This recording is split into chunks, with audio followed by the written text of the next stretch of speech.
जंगल में शेर खान नाम का एक शेर रहता था। वह जंगल का राजा था। उसके शासनकाल में जंगल के सभी जानवर सुखी और शांति से रहते थे।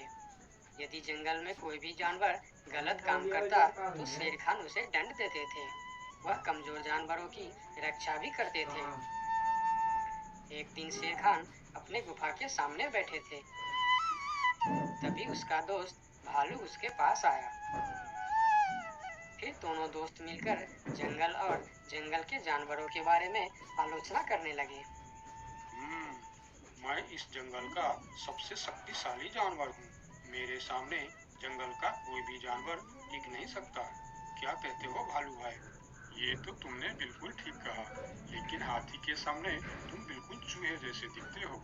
क्या ठीक कहा ना मैंने शेर खान? भालू की बात सुनकर शेर खान बहुत क्रोधित हो गए। भालू, तुम्हारी हिम्मत कैसे हुई मेरे बारे में इस तरह की बातें करने की? तुम्हें पता है तुम किसके सामने बात कर रहे हो? मैं इस जंगल का राजा हूँ। तुम मेरे दोस्त हो, इसीलिए तुम्हारे साथ मैं थोड़ा मजाक कर रहा था। तुम मेरे बात का बुरा मत मानना शेर खान। शेर खान नहीं, महाराज कहो महाराज। मैं इस जंगल का राजा हूँ, इसीलिए बाकी जानवरों की तरह तुम भी मुझे आज से महाराज कह के ही बुलाओगे।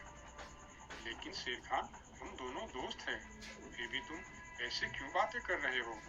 दोस्त है नहीं, दोस्त थे। आज से हमारी दोस्ती खत्म। आज के बाद मैं तुमसे कभी बात नहीं करूँगा। दोस्त कहकर मेरे सामने कभी मत आना। चले जाओ यहाँ से। अपने दोस्त का इस व्यवहार से भालू बहुत दुखी हुआ और वह वहां से चला गया। उसी जंगल में गोलू नाम का एक बंदर भी रहता था। वह दूसरों की चीज चुराकर भाग जाता था। एक दिन गोलू की चोरी करते समय शेर खान के एक सिपाही के द्वारा पकड़ा जाता है और उसे शेर खान के सामने विचार के लिए लाया जाता है। गोलू को देखकर शेर खान कहते हैं, गोलू, तुम्हारी चोरी की किस्से जंगल के दूर दूर तक मशहूर है। तुम जानवरों के घर में ही नहीं, बल्कि मेरे दरबार में भी बहुत चीज चोरी की है। इसीलिए मैं तुम्हें पहाड़ से गिराकर मारने की सजा घोषित करता हूँ। आज से ठीक 2 महीना बाद तुम्हें पहाड़ से गिराकर मार दिया जाएगा। अपनी मौत की सजा सुनकर गोलू बहुत रोने लगा और बोला, महाराज, मैं अब कभी चोरी नहीं करूंगा। मुझे माफ कर दीजिए महाराज। मेरे घर में छोटे छोटे बच्चे हैं, मुझे छोड़ दीजिए महाराज। लेकिन शेर खान ने उसकी फरियाद नहीं सुना।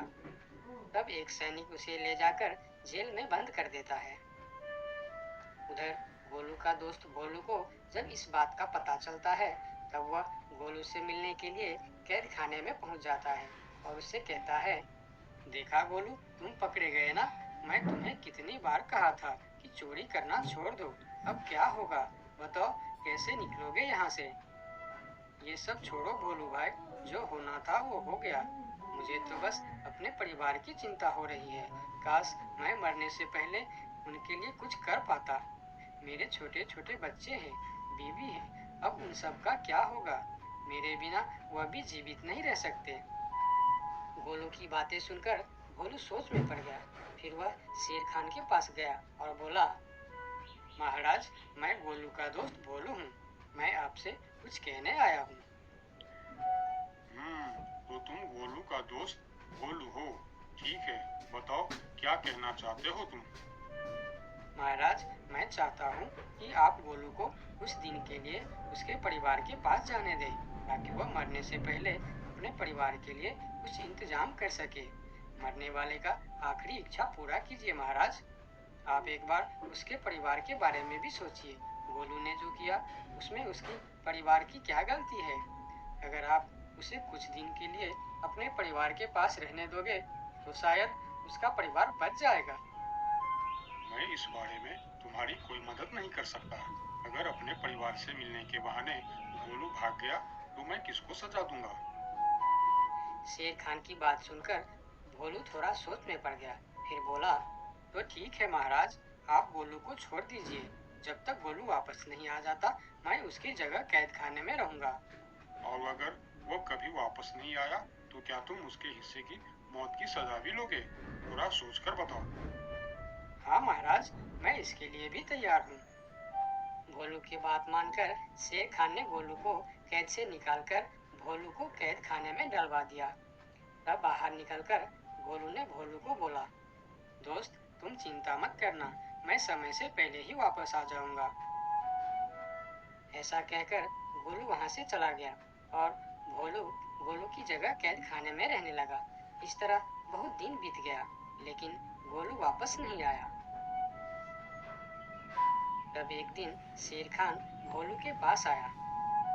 देखा बंदर, मैंने कहा था ना गोलू वापस नहीं आएगा। अगर कल सुबह तक गोलू वापस नहीं आया तो शर्त के अनुसार कल शाम के समय तुम्हें पहाड़ से गिरा दिया जाएगा।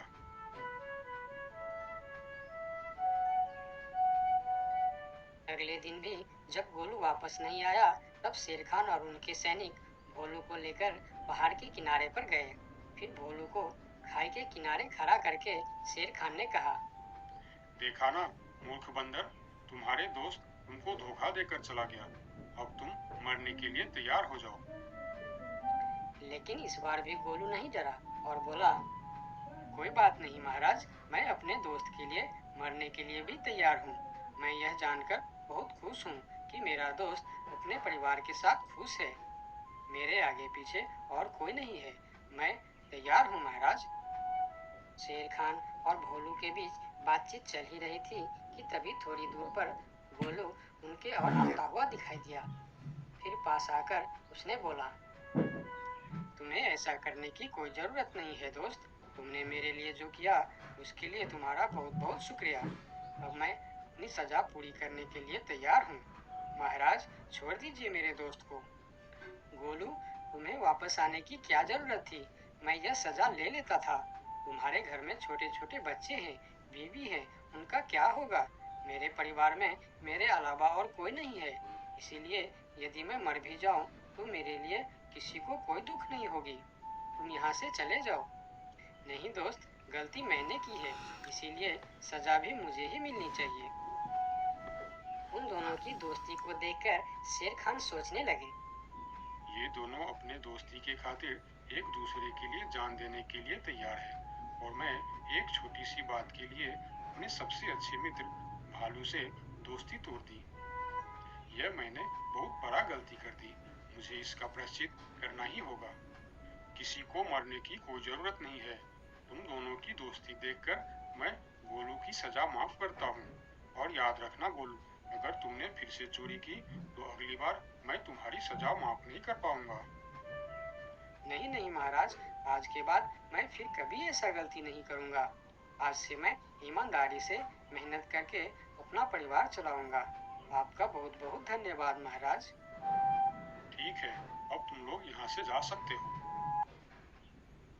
उनके जाने के बाद शेर खान सीधा अपने दोस्त भालू के पास गया। भालू मेरा दोस्त, मैं यहाँ तुमसे माफी मांगने के लिए आया हूँ। मैंने जो उस दिन तुम्हारे साथ व्यवहार किया वह बहुत गलत था। मैं बहुत शर्मिंदा हूँ। मुझे माफ कर दो मेरे दोस्त। लेकिन महाराज, आपने तो कहा था। महाराज नहीं, शेर खान बोलो, शेर खान। आज से तुम मुझे महाराज नहीं, शेर खान ही बुलाओगे, क्योंकि दोस्त एक दूसरे के नाम लेकर ही बुलाते हैं। आज से तुम मेरे सबसे अच्छे दोस्त हो। गोलू और भोलू की दोस्ती देखकर शेर खान को अपनी गलती का एहसास हुआ और उसने भालू से माफी मांगी और दोनों फिर से दोस्त बन गए। तो दोस्तों, इस कहानी से हमें यह सीख मिलता है कि कभी कभी दूसरे के अच्छाइयों को देखकर भी हम अच्छा बन जाते हैं। इसीलिए हमें हमेशा अच्छे लोगों के साथ ही दोस्ती रखनी चाहिए और अच्छे अच्छे काम भी करनी चाहिए। आपका बहुत बहुत धन्यवाद। एक समय की बात है, लक्ष्मी नगर में एक बड़ा जंगल था। उस जंगल में सोनू नाम का एक हिरण रहता था, जिसे जंगल में रहते हुए काफी साल हो गया था। सोनू का इस दुनिया में कोई नहीं था। कुछ महीने पहले ही उसका माँ बाबा गुजर गए थे।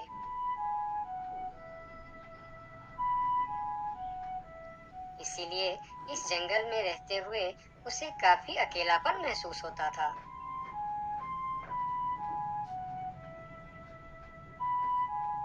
कितना बड़ा जंगल है हमारा, लेकिन फिर भी एक अजीब सा अकेलापन महसूस होता है।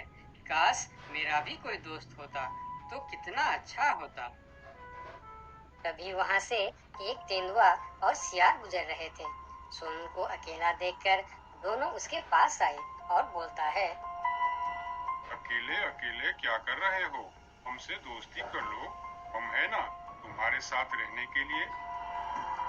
क्या मैं तुम दोनों से दोस्ती कर लूं? तुम लोगों को काम है दूसरे को बेवकूफ बनाना और उनका खाना चुराना और परेशान करना। तुम दोनों से दोस्ती करके मैं गलत चीजों के अलावा और कुछ नहीं सीखने वाला। इससे अच्छा तो मैं अकेले ही ठीक हूँ। अब तुम दोनों यहाँ से जा सकते हो। अभी तो तुम हमारी दोस्ती को ठुकरा रहे हो, लेकिन वक्त आने पर तुमको हमारी दोस्ती की अहमियत पता चलेगी, देख लेना। ये कहकर वह दोनों वहाँ से चले जाते हैं। उन दोनों के चले जाने के बाद हिरन कुछ देर बाहर बैठा रहा। फिर धीरे धीरे शाम हो गई। तब हिरन भी घर के अंदर चला गया। अगले दिन सुबह जब हिरन अपने घर के बाहर बैठा था, तब हिरन ने देखा कि एक छोटा सा हाथी जो उसकी उम्र का था, वह धीरे धीरे उसके पास आ रहा है और उनके पास आके कहा, कैसे हो प्यारे हिरन? मेरा नाम गोलू है।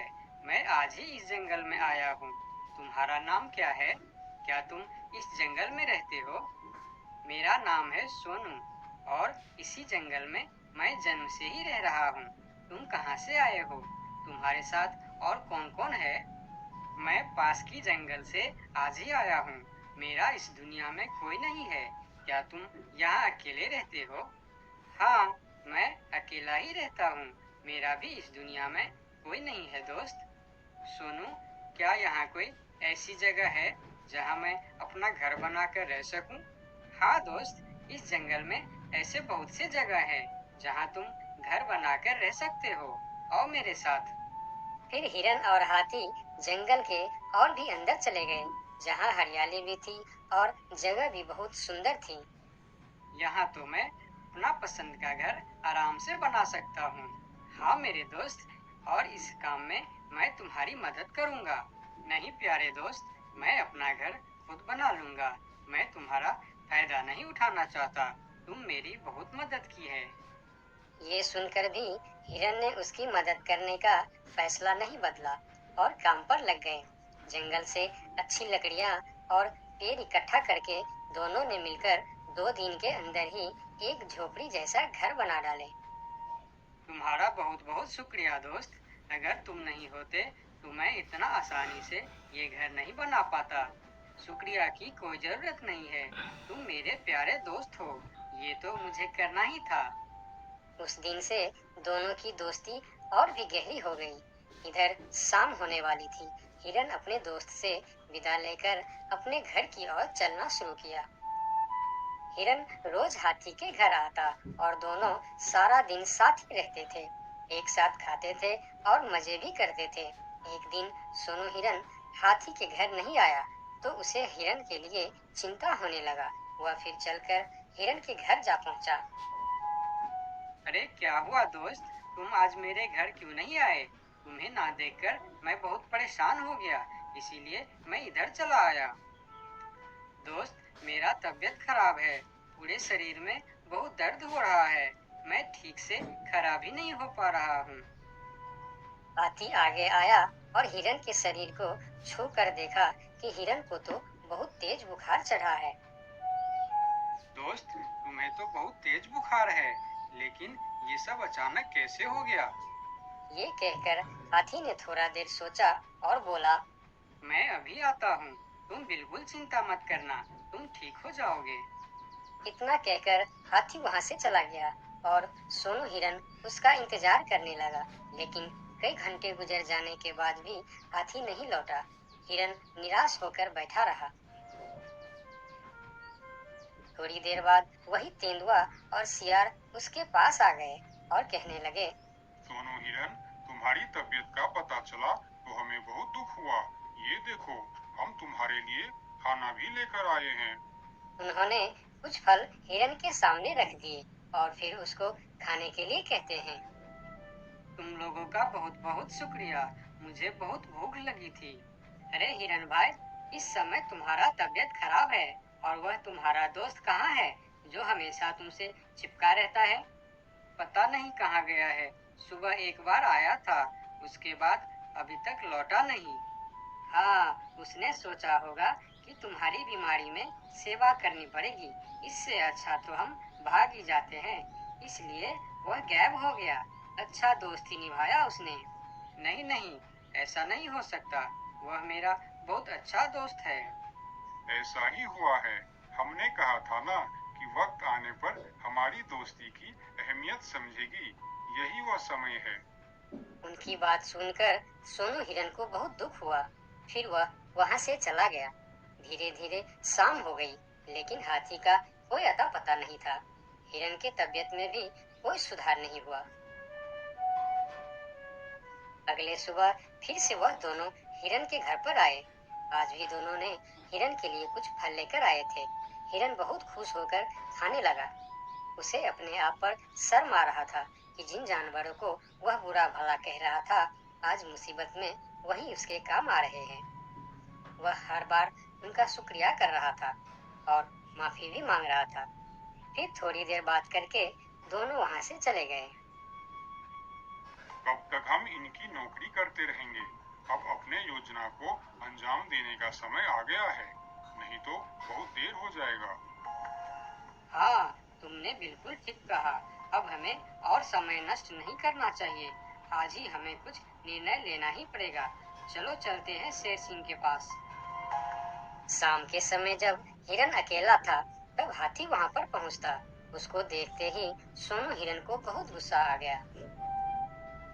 क्या देखने आए हो यहाँ? यही कि मैं जिंदा हूँ या मर गया? ऐसा क्यों बोल रहे हो दोस्त? मेरा पूरा बात तो सुनो। मुझे दोस्त कहकर मत बुलाओ।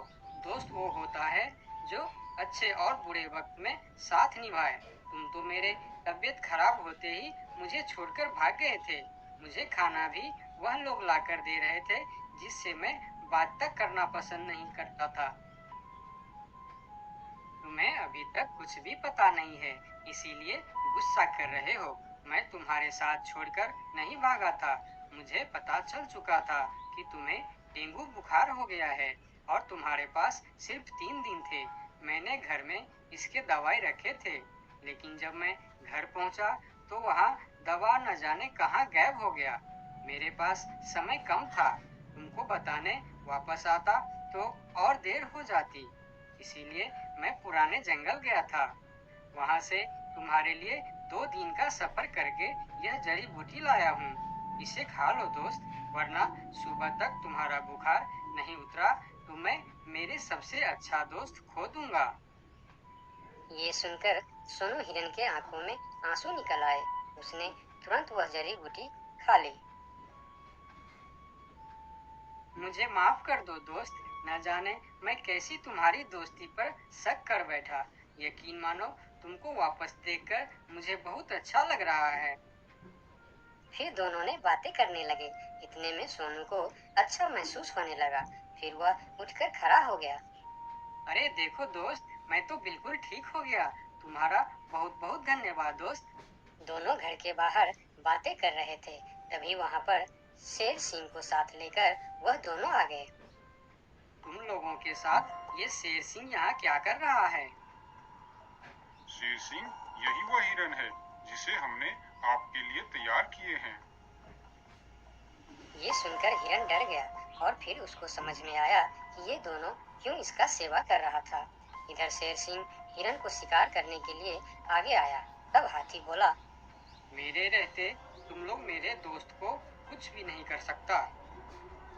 ये कहकर हाथी आगे आया और जैसे ही शेर सिंह ने हिरन की तरफ कदम बढ़ाया, हाथी ने शेर सिंह को जोर का टक्कर मारा और शेर सिंह दूर जाकर गिरा और उसकी कमर का हड्डी टूट गया और वह उठ भी नहीं पाया। यह देखकर तेंदुआ और सियार जल्दी जल्दी वहां से भाग गए।